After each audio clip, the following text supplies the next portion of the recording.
Hello, Ms. Courier. My name is Michael Ennis, and this is my oral presentation for Final Exam English 113.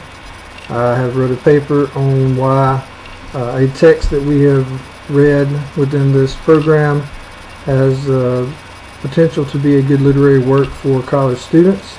I did use Shirley Jackson's The Lottery, and I want to point out why this story appeals as a literary work through being timeless and placeless, how well it connects with the reader, the realistic dialogue that is found within, characters that have flaws to make them more believable, a good strong opening that leads into conflict, and an unpredictable plot that helps to avoid a very weak ending, and then try to bring that all back together.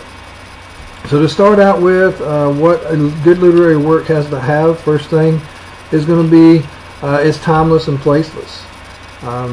Shirley Jackson's story brings us out with a time, a date, but not a year. So therefore, we're not given, a specific time frame. We do know it is years past when this lottery takes place. It gives us a description of a square. We are brought into this, and we can relate to a small town, which a lot of people are from. So it gives us a good connection. Gives very good realistic dialogue is another good point. I use a example from paragraph 8, which was Mrs. Hutchinson, who stated to another character when she got to the square, clean forgot what day it was.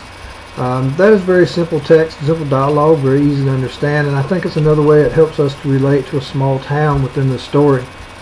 Another good point is characters with flaws.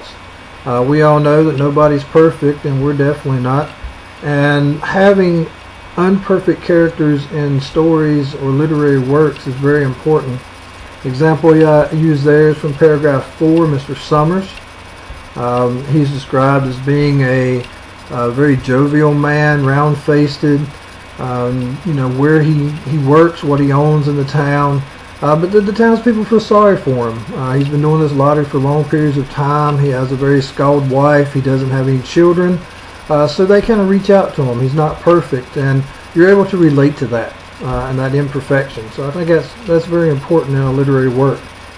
We also want to have good, strong openings. I kind of bring that back to the square, the courtyard. What is described there is that small town. You're intrigued, why are they gathering in this courtyard? Why are all the children gathering together?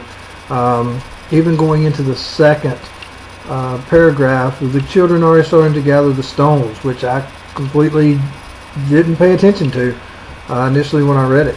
So it intrigues you to kind of figure out why is this going on, what's going to happen. It makes you want to continue to read on, which is what a good literary work should do. Conflict arises. We do have the conflict of who draws. How do they draw the lottery? So we have to learn the rules of how this works. There's a lot of conflicts between the younger members of the village and Old Man Warner, who's been there for years and years and is a fixture and believes in this lottery, that they shouldn't do it now. Other towns are not doing it, so why should they? And he argues with them about it. So it's good conflict. This conflict does bring us to a very unpredictable plot, which is another very good point, where they have the winner of the lottery, and then all the stones come back into play. So you are surprised and shocked at the ending. I know I was. I was very surprised to turn the page and see that they stoned to death this woman who had won the lottery. Excuse me.